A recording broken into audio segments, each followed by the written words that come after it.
Génibet, Paris-Picanly. En ce moment, profitez de 250 € de bonus de bienvenue. Bonjour à toutes et bonjour à tous, direction l'hippodrome de Saint-Cloud pour la réunion principale de ce mardi 4 juin. Nous évoquerons le quintet dans la première partie de l'émission et dans la deuxième, j'aurai des coups de cœur et des infos à vous transmettre concernant la réunion de Mort de Bretagne, réunion 3, puisque j'ai pu discuter avec plusieurs entraîneurs et participants, certains d'entre eux affichant un bel optimisme. Sachez par ailleurs que vous pouvez toujours liker ce programme et le partager, et ce, via nos différents supports sociaux. Ne vous en privez surtout pas. Donc pour ce handicap d'été, le quintet de ce mardi 4 juin, j'aime beaucoup le numéro 2 et la Maz. Certes, avec seulement 4 courses au compteur, il fait partie des moins expérimentés de la course et pourtant, il affiche 2 victoires et autant de places de deuxième. Pour ses débuts dans les handicaps, je pense capable de frapper fort d'entrée de jeu. Numéro 2 et la Maz, à suivre d'emblée. On retiendra ensuite des chevaux qui ont participé à handicap préférence, le prix des Coteaux de la Seine, disputé le 14 mai sur ce mile clodoaldien, à savoir le 9 Tumbler, deuxième de cette course référence devant plusieurs de ses rivaux du jour. Le numéro 5, Petit Pedro, affiché lui troisième ce jour-là. Un cheval confirmé dans les quintets, une victoire et 5 places en 8 événements courus. Le 4, Opalus Road, se classer quatrième, à mon avis, il peut espérer mieux. Un cheval extrêmement régulier, 8 podiums pour lui en 10 courses au compteur. Un cheval sur lequel on peut compter dans ce genre de tournoi. Numéro 13, Cosmobo, s'est classé 5e de la course référence. Et c'est un cheval qui lui aussi a des références à faire valoir dans les quintets. Il a couru 6 événements et il s'est classé à 5 reprises parmi les 5 premiers. J'ai ensuite placé le numéro 12, Marzouk, 6e de cette course référence prix des Coteaux de la Seine le mois dernier, le 14 mai. Mais à sa décharge, il avait un numéro en dehors dans les stalles. Cette fois-ci, il est mieux loti avec le 7 et il peut donc espérer quelques espoirs de revanche. Le 2, le 9, le 5, le 4, le 13 et le 12, mes préférés. Ensuite, je retirerai le numéro 6, Calas. Calas qui est en forme, il vient de s'imposer sur le tracé très facilement, avec plusieurs longueurs d'avance. Un succès qui lui a valu d'être remonté de 9 livres sur l'échelle des poids. Ça peut paraître beaucoup, mais il conserve son mot à dire. Tout comme le 3, Channing Océan, un cheval qui affiche une victoire et 3 places en 9 quintés courus. Le bémol le concernant, c'est qu'il a beaucoup couru sur le sable lors des dernières semaines, et pour son retour sur le gazon, il faut voir son comportement. Quoi qu'il en soit, il a sa place dans un quintet s'il s'adapte à la surface. On résume tout ça en chiffres pour ce quintet clodoaldien du mardi 4 juin.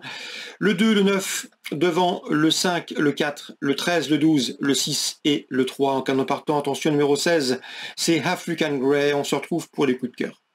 En ce moment, profitez de 250 € de bonus de bienvenue. Voici désormais mes conseils de jeu et coups de cœur pour ce programme du mardi 4 juin. Petit mot tout d'abord sur Saint-Cloud et la 7e avec le 701 d'Arabuka qui m'a bien plu à l'occasion de ses premiers pas publics. Une fin de course encourageante, à mon avis, son jour est proche. Le 701 d'Arabuka. Je lui associerai le 707 dans cette épreuve, Annabelle Ghost, qui monte en progrès, qui est en phase ascendante et qui dépend de l'entraînement incontournable d'André Fabre. Et le numéro 2, Wemondin, pour sa régularité. 701, 7 et 2. Mort de Bretagne maintenant, c'est la réunion 3. Concernant Bruno Bocan, avec lequel j'ai eu le plaisir de discuter dernièrement, il m'a parlé en bien d'un cheval à suivre, 206 In Love de Liton.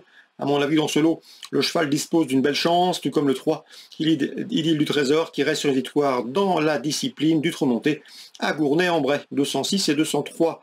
Concernant Louis Gano, néo-entraîneur installé depuis le début de l'année, il présente le 414 Kemetcha Debo. C'est une pouliche qui reste sur des places intéressantes à Vincennes, qui dispose d'après lui d'une bonne chance dans ce lot. À mon avis, sa place est sur le podium.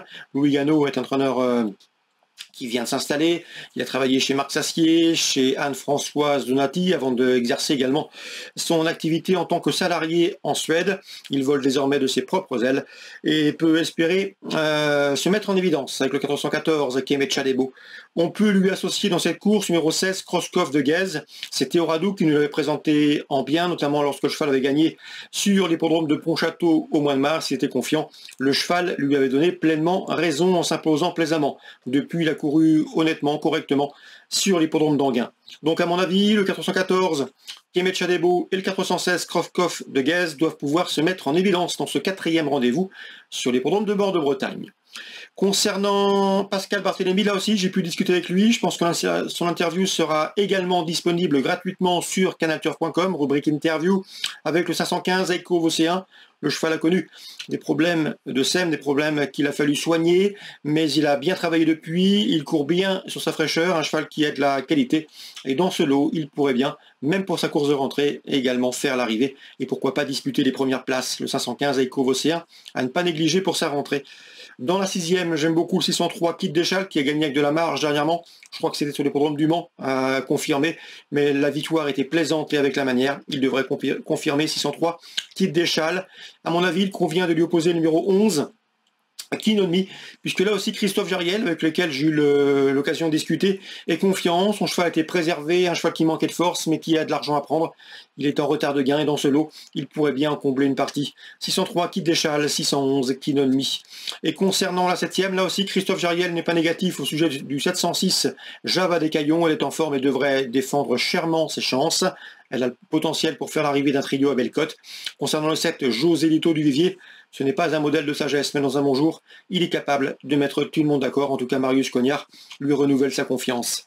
La 7e, 706, à savoir Java des Caillons, et 707, José Lito du Vivier. Excellente journée à tous, très bon jeu. Rendez-vous demain pour un nouveau programme. Génibet, Paris Picardie. En ce moment, profitez de 250 € de bonus de bienvenue.